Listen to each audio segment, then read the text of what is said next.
This channel does not promote any violent, harmful, or illegal activities. All content provided by this channel is meant for an education purpose only.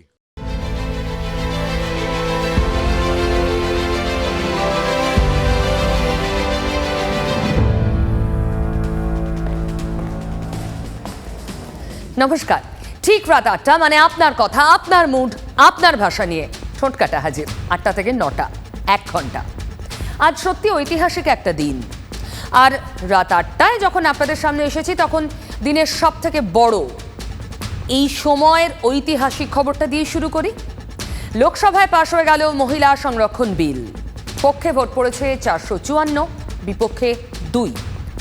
এরপর ২/৩ গরিষ্ঠতা নিয়ে পাশ করাতে হবে রাজ্যসভায়। তারপর অন্তত অর্ধেক রাজ্য বিধানসভায় বিল পাশ করাতে হবে। তাহলে এই সংবিধান সংশোধনী বিল পাশের প্রক্রিয়া শেষ হবে। প্রথমবার এর আগে ২০১০ সালে মনমোহন সিং জমানায় রাজ্যসভায় বিল পাশ হলেও লোকসভায় হয়নি। সংসদের বিশেষ অধিবেশনে পেশ করার জন্য নরেন্দ্র মোদী যে তাসটা লুকিয়ে রেখেছিলেন বুঝতে পারেননি বিরোধীরা। দলিত ভোট নিশ্চিত করতে একের পর এক পদক্ষেপ করছে মোদী সরকার। এবার টার্গেট মহিলা ভোট। তবে বিরোধীরা সামলে নিতে সময় নেয়নি। তাদের প্রশ্ন, ২০১৪ সাল থেকে মোদী সরকার ক্ষমতায়, একার জোরে সরকার বিজেপির, তবু কেন লোকসভা ভোটের মুখে এই বিল আনা হলো? বিরোধীদের দ্বিতীয় প্রশ্ন, কবে চালু হবে এই আইন? সংসদে মন্ত্রীরাই সংবিধানের ধারা পড়ে বোঝাচ্ছেন ২০২৬ সালের আগে কার্যকর হওয়ার কোনো চান্সই নেই। তৃণমূল সাংসদরা আবার বলছেন তাঁদের দলের সাংসদের মধ্যে মহিলাদের সংখ্যা ৩৩% বেশি। It is my pride that I belong to the All India Trinamool Congress, a party that sends 37% women among its members to parliament. It is my chagrin that I belong to a Lok Sabha, a house of the people, that on aggregate has only 15% of its members as women. What took them so long? Why wasn't this bill brought in 2014? Why just now, just before the election? What are they trying to prove to the people? Is it like a gimmick?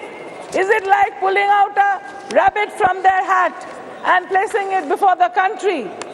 The government has raised many questions against themselves.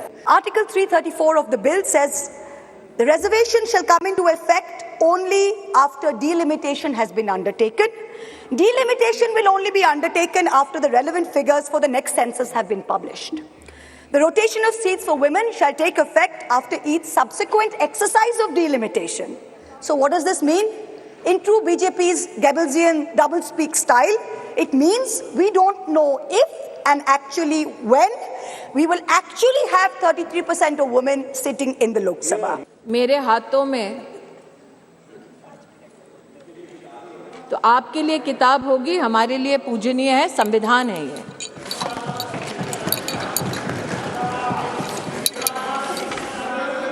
Article 82. Upon the completion of each census, allocation of seats in the House of the People to the states and division of each state into territorial constituencies shall be readjusted by such authority and in such manner as Parliament may by law determine, provided also that until the relevant figures for the first census taken after the year 2026 have been published. If you are really interested in taking care of the women towards betterment and progress, then why don't you take action against the perpetrators? Why don't you take action against those people who have been molesting and killing women in Hathras, killing women in Unnao? In ISRO, the women scientists, even after sending the Chandrayaan, they are not being paid their salary.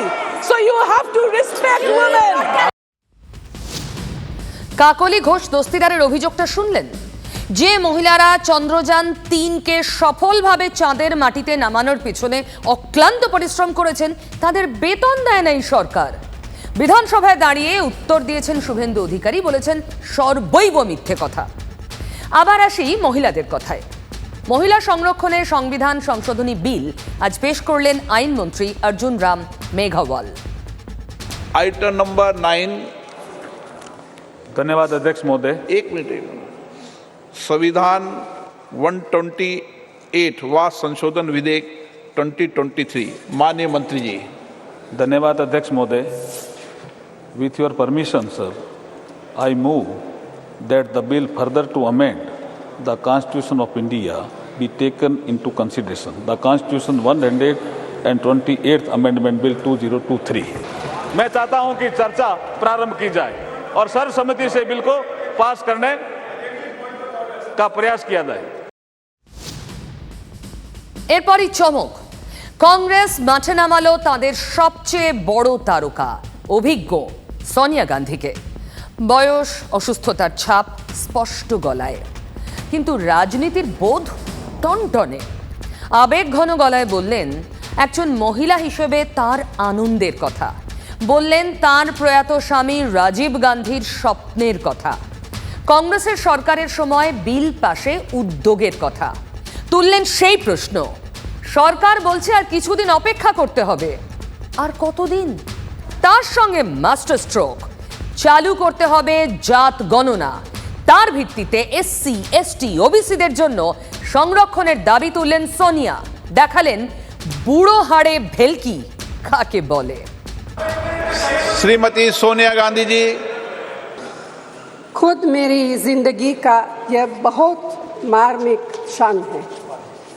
पहली दफा स्थानीय निकायों में स्त्री की भागीदारी तय करने वाला संविधान संशोधन मेरे जीवन साथी राजीव गांधी जी ही लाए थे। राजीव गांधी जी का सपना अभी तक आधा ही पूरा हुआ है। इस बिल के पारित होने के साथ ही वह पूरा होगा। मैं एक सवाल पूछना चाहती हूँ। पिछले 13 वर्षों से भारतीय स्त्रियां अपनी राजनीतिक जिम्मेदारी का इंतज़ार कर रही हैं और अब उन्हें कुछ वर्ष और इंतज़ार करने के लिए कहा जा रहा है। कितने वर्ष? 2 वर्ष, 4 वर्ष, 6 वर्ष, 8 वर्ष? क्या 2026 में ये आर्टिकल 82 पढ़िए, संविधान को जो है पढ़िए। इसके साथ ही कास्ट सेंसस कराकर schedule caste, schedule tribe, OBCs की महिलाओं के आरक्षण की व्यवस्था की भी जाए। कि ये अपने जो 26 पार्टियों का एक जो घमंडिया गठबंधन बनाया है सर, इंडी अलायंस, उसके सारे नेताओं का मैं भाषण पढ़ रहा था। आज सोनिया जी जब बोल रही थी तो मुझे लग रहा था कि वो राजनीति से ऊपर उठकर बोलेंगी, क्योंकि वो अपोजिशन की आवाज थी। मैं उनका सम्मान करता हूं सर। इस महिला रिजर्वेशन के लिए जिन महिलाओं ने पार्लियामेंट के अंदर और पार्लियामेंट के बाहर सबसे ज्यादा आवाज उठाई, वो बंगाल की गीता मुखर्जी थी और भारतीय जनता पार्टी की सुषमा स्वराज थी। लेकिन सोनिया जी ने अपने पूरे भाषण में न गीता मुखर्जी का जिक्र किया, न सुषमा स्वराज का जिक्र किया। अपना क्रेडिट लेना चाहती हैं कि हमारा बिल है। ये बिल आपका नहीं है। आप जो बिल लेकर आए वो गलत बिल है। और आज का पूरा क्रेडिट जो जीता वो सिकंदर, जो गोल मारता है, यहाँ बंगाल के लोग बैठे हुए हैं, जो गोल मारता है उसी के नाम से गोल मारा जाता है। माननीय प्रधानमंत्री जी गोल मारने को तैयार हैं। ये भारतीय जनता पार्टी का बिल है और ये माननीय प्रधानमंत्री जी का बिल है। आपको ये मानना पड़ेगा। বিলের বিভিন্ন অংশ নিয়ে এখনো আলোচনা চলছে। সরকারের কথায় স্পষ্ট 2024 লোকসভা ভোটে এই বিল কার্যকর অসম্ভব। খুব তাড়াতাড়ি হলেও 2026, তাতেও আছে অনেক যদি কিন্তু। কোনো দলই এই বিলের বিরুদ্ধে মুখ খোলেনি। আবার জটিলতাগুলো সম্পর্কে সরকারের তরফে স্পষ্ট কথাও সামনে আসেনি। তাতে কি হয়েছে? আমাদের রাজ্য, যেখানে একটা পাতা পড়লেও রাজনীতি হয়, এত বড় বিল পাশ হয়ে গেল আর নেতারা মুখ বুজে থাকবেন, এ তো হতে পারে না। সবাই ময়দানে নেমেছেন। এই প্রসঙ্গে বলে রাখি, গতকালই মহিলাদের জন্য এ রাজ্যের সরকার কি কি করেছেন তার একটি খতিয়ান সুদূর স্পেন থেকে আমাদের রাজ্যের মুখ্যমন্ত্রীর মুখে শোনা গিয়েছিল। এবার বাকিরা কি বলছে দেখুন। Our intention is to see the women empowerment and free health card the family. We identified the family women member. We hand over to them so that they can spend for their family. Even we give the pocket money to the women also. We give the old age pension also. আজকে যে পদক্ষেপ নেওয়া হয়েছে অতীতে কোনো সরকার তা করে দেখাতে পারেনি। অটল বিহারী বাজপেয়ী চেষ্টা করেছিলেন কিন্তু সেই সংখ্যাধিক্য ছিল না। আর কংগ্রেস তো করবে না, খুব স্বাভাবিক ব্যাপার, কারণ কংগ্রেস তো কার্যত একটা সামন্ততান্ত্রিক ব্যবস্থাকে সমর্থন করে। ভারতবর্ষে পার্লামেন্টে রাজীব গান্ধীর সময়তেই পঞ্চায়েতে 1/3 রিজার্ভেশনের বিল আনা হয়, আইন হয়। তারও আগে পশ্চিমবাংলায় বামফ্রন্ট 1/3 রিজার্ভেশন প্রথম পশ্চিমবাংলায়, তখন বামফ্রন্ট। তৃণমূল কংগ্রেস যখন যেরকম সেরকম। তৃণমূল কংগ্রেসের কাজই হচ্ছে বিরোধিতা, বিভিন্ন সময় কিছু অপ্রাসঙ্গিক মন্তব্য করা। যে এখনো বিলটা আইন হয়নি, কিন্তু এটা কি ইতিমধ্যে অনেক বছর থেকে ইমপ্লিমেন্টই করছেন আমাদের দলের চেয়ারপারসন শ্রীমতী মমতা বন্দ্যোপাধ্যায়। 35%-এরও বেশি পার্লামেন্টে এমপি যদি থাকে সেটা অল ইন্ডিয়া তৃণমূল কংগ্রেস। যে কোনো দলের সাধিচ্ছেটা কি সেটা দিদি বরাবর প্রমাণ করেছে। এই কথাটা সত্য যে মহিলাদের অধিকার রক্ষার চাইতে নরেন্দ্র মোদীর কাছে ভোটের বালাই বড় বালাই। সেই কারণে উনি লোক দেখানো করলেন, কিন্তু তা কোনো কার্যকরী হবে না। হাস্যকর হয়ে যাচ্ছে, গিমিক। महिलाओं को अधिकार देने का, महिलाओं की शक्ति का उपयोग करने का वो काम, शायद ईश्वर ने ऐसे कई पवित्र काम के लिए मुझे चुना है।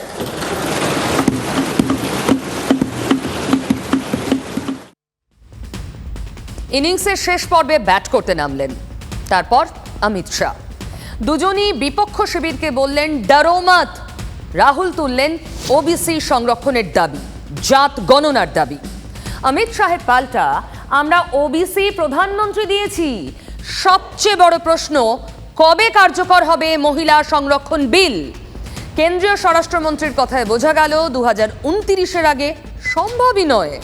তবে বিতর্ক ইনিংসের শেষ বেলাটা জমিয়ে দিয়েছেন দুই শিবিরের দুই স্টার। समर्थन नहीं करोगे तो क्या जल्दी आरक्षण आ जाएगा? तो भी 29 के बाद आएगा। समर्थन कर दो, गारंटी हो गई। फिर जो सरकार आएगी उसमें जो बदलाव करेगी वो भी होगा। एक बार श्री गणेश तो करो, गणेश चतुर्थी के दिन ये संविधान संशोधन विधेयक आया, एक बार शुरुआत करनी चाहिए। In my view, that makes this bill incomplete. I would like to have seen OBC reservation included in this bill. मेरी पार्टी और मेरे नेता नरेंद्र मोदी जी के लिए महिला सशक्तिकरण राजनीतिक मुद्दा नहीं, मान्यता का सवाल है, मान्यता का सवाल। वेट इसका डरो मत, डरो मत। हम कास्ट सेंसस की बात कर रहे हैं, डरो मत। 90 people, secretaries are responsible for managing the core of the government of India. Narendra Modi ji प्रधानमंत्री हैं, ओबीसी के लिए काम करते हैं। मैंने यह सवाल पूछा, मैं आपको जवाब देना चाहता हूं। हिंदुस्तान के सेक्रेटरीज 90 में से सिर्फ 3 ओबीसी से हैं। जिसको जाना है डरिए मत।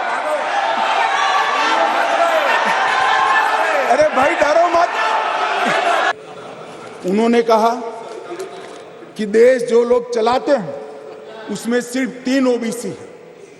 अब इनकी समझ है कि देश सेक्रेटरीज चलाते हैं, मेरी समझ है देश सरकार चलाती है। तो मैं बता देता हूं, सुनने के लिए आप बैठे नहीं हो। भारतीय जनता पार्टी के सांसद में 29%, 85 सांसद ओबीसी कैटेगरी के हैं। कंपैरिजन करना है तो आ जाइए।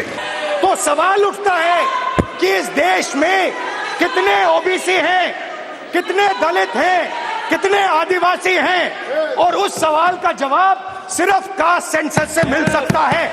और ये सारे जो ओबीसी का राग आलपते हैं उनको मैं कहना चाहता हूं, आपकी पार्टियों ने कभी ओबीसी प्रधानमंत्री नहीं बनाया, भारतीय जनता पार्टी ने ओबीसी प्रधानमंत्री बनाया।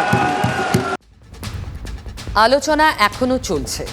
তবে এবার আমি রাজ্যের দিকে আপনাদের চোখ ফেরাবো, কারণ রাজ্যে ওই নিয়ন্ত্রণ দখলদারির রাজনীতি ক্রমাগত ক্যাম্পাসগুলোতে ছড়িয়ে পড়ছে, বিশ্ববিদ্যালয়ের ক্যাম্পাস। আর এই বিশ্ববিদ্যালয়ের ক্যাম্পাসের নিয়ন্ত্রণ নিয়ে রাজভবনের সঙ্গে সংঘাতের আবহেই নতুন সিদ্ধান্ত নিয়ে ফেলল নবান্ন। রাজ্যের কোষাগার থেকেই এবার সরাসরি বিশ্ববিদ্যালয়গুলোতে বেতন হবে। যেভাবে আর 5 জন সরকারি কর্মী বেতন পান, উপাচার্য, অধ্যাপক থেকে শুরু করে শিক্ষাকর্মী, সেভাবেই বেতন পাবেন এখন থেকে। ট্রেজারি থেকে সরাসরি প্রত্যেকের অ্যাকাউন্টে টাকা ঢুকবে, যাকে বলা হচ্ছে HRMS, অর্থাৎ হিউম্যান রিসোর্স ম্যানেজমেন্ট সিস্টেম।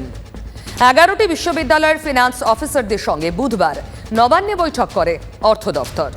বৈঠকেই রাজ্যের সিদ্ধান্ত জানিয়ে দেওয়া হয়েছে। আর তাতেই তো প্রশ্ন, ঘুরিয়ে বিশ্ববিদ্যালয়গুলোর স্বাধিকারে হস্তক্ষেপ। শিক্ষার স্বাধিকার, গণতন্ত্র, ভবিষ্যৎ, তার মুক্তবানা, এই সমস্তটাকে 12টা বাজিয়ে দিয়ে সরকার তার দুর্নীতির কাজকে আরও বেশি প্রসারিত করবার জন্য বিশ্ববিদ্যালয়কে টার্গেট করছে। তৃণমূল কংগ্রেস কোনো স্বাধিকার, কোনো স্বশাসনে বিশ্বাস করে না। সেই জন্য কলেজ এন্ড ইউনিভার্সিটি রেগুলেটরি বিল এনে তার জন্য তারা পুরো ক্ষমতাকে কেন্দ্রীভূত করে ফেলেছিল, যেখানে শিক্ষার স্বশাসন সম্পূর্ণ ধ্বংস হয়ে গেছে। সেটাকে আরেকটা স্টেপ এগিয়ে গেলেন। কেন? রাজ্যের তরফে এতদিন অনুদান বাবদ এককালীন থোক একটা টাকা পাঠিয়ে দেওয়া হতো বিশ্ববিদ্যালয়গুলোতে। বিশ্ববিদ্যালয়ের ফান্ডে জমা হতো সেই টাকা।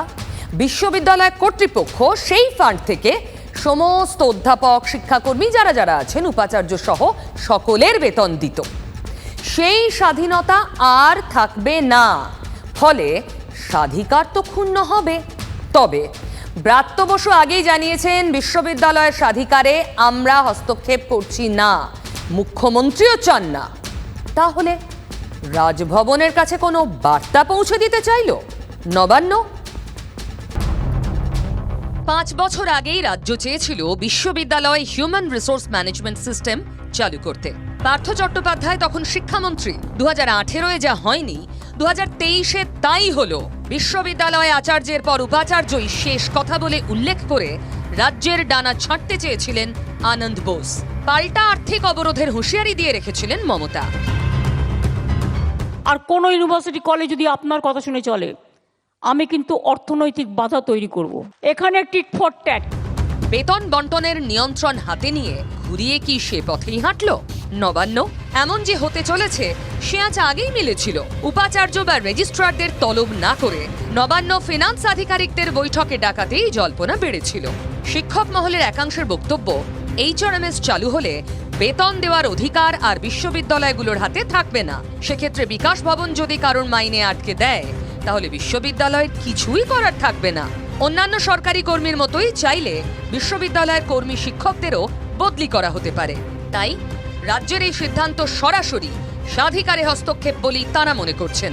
শিক্ষামন্ত্রী ব্রাত্য বসু এ নিয়ে কোনো মন্তব্য করতে রাজি হননি।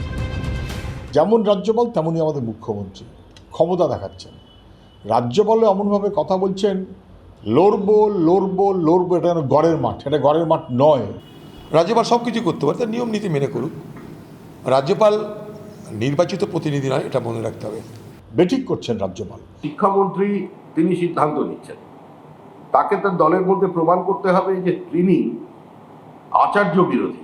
অ্যাজ ইফ সরকারের কর্মচারী, বিশ্ববিদ্যালয়ের কর্মচারীরা অ্যাজ ইফ বিশ্ববিদ্যালয় সরকারের এক্সটেন্ডেড ডিপার্টমেন্ট। এই সংঘাতের সূত্রপাতই তো উপাচার্য নিয়োগকে ঘিরে। রাজ্য রাজভবনের ইগোর লড়াই হয়ে দাঁড়ায়। শেষ পর্যন্ত সুপ্রিম কোর্টকেই সার্চ কমিটির জন্য হস্তক্ষেপ করতে হয়।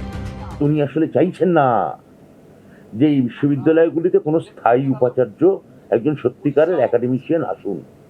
এডুকেশন মিনিস্ট্রি বললো এটা ভুল, কলকাতা হাইকোর্ট বললো আমি ঠিক। এই পুতুল নাচের রীতিকথা আমি জানি না কবে শেষ হবে। এই সংঘাতের জল আনন্দ বোসের মিডনাইট অ্যাকশনে গড়ায়। তারপরেই রাজ্যের এই সিদ্ধান্ত। বিশ্ববিদ্যালয়ের স্বশাসনের প্রশ্নেই শাসকের পাল্টা যুক্তি, কলেজে তো অনেক আগেই HRMS চালু হয়েছে, সেখানে কি শিক্ষকদের স্বাধিকার নেই, নাকি বিরোধী মনোভাবাপন্ন শিক্ষকরা বেতন পান না? নিয়ন্ত্রণ কোনো এককভাবে নিয়ন্ত্রণের চেষ্টা ঠিক নয়। আমরা ডায়ালগে বিশ্বাসী, মনোলগে নই। সংঘাত বাড়ছে, আর এর মধ্যেই মমতা বন্দ্যোপাধ্যায় স্পেন সফরে গিয়েছেন। তবে আজই সফরের শেষ দিন। দুবাইয়ের পথে মমতা ব্যানার্জি, সেখানেও শিল্প সম্মেলন হবে, বাংলার উন্নয়নের নানা দিক নিয়ে আলোচনা হবে। তার আগেই রাজ্যের বিরোধী দলনেতার মুখে বাংলার উন্নয়নের কথা। সে কথা বলতে শুভেন্দু অধিকারী যেতে চেয়েছিলেন নবান্নে, কিন্তু মুখ্যমন্ত্রী তো নেই। কার সঙ্গে উন্নয়নের কথা বলতেন শুভেন্দু?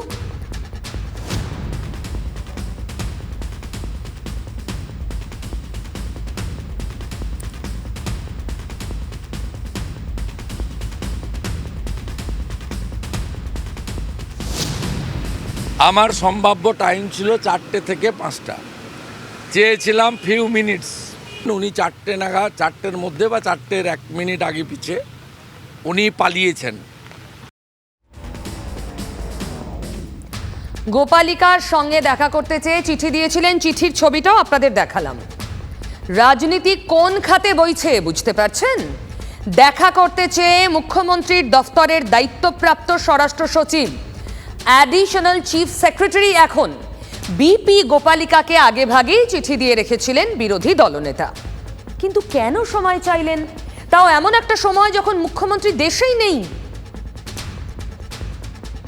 অ্যাক্টিং চিফ মিনিস্টারকে দুটো জ্বলন্ত ইস্যু নিয়ে জানতে চেয়েছিলাম।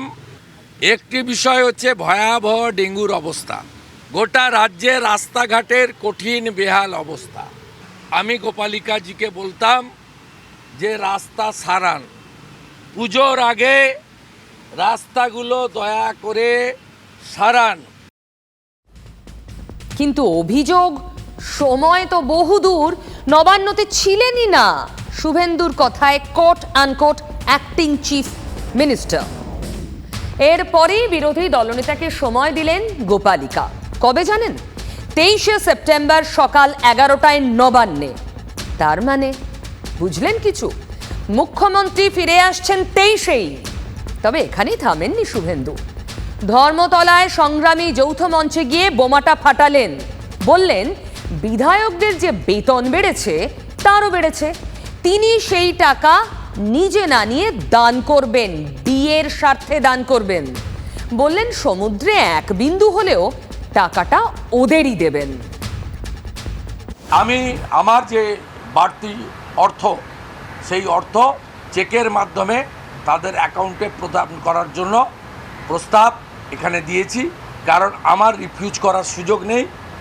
RTGS NFTS করে সরকার টাকা আমাকে পাঠিয়ে দেবে। আমি আমার চেক ইনাকেদেরকে আমি পাঠিয়ে দেবো। ওনাদের যতক্ষণ না ডিএল পূরণ হয়, যতক্ষণ আইনি লড়াই চলবে, আমার এই সামান্য সমুদ্রে বিন্দু ধরতে পারেন এটা। মানে শুভেন্দু অধিকারী বেতন নিচ্ছেন না এমন নয়, নিজের বেতন দান করছেন।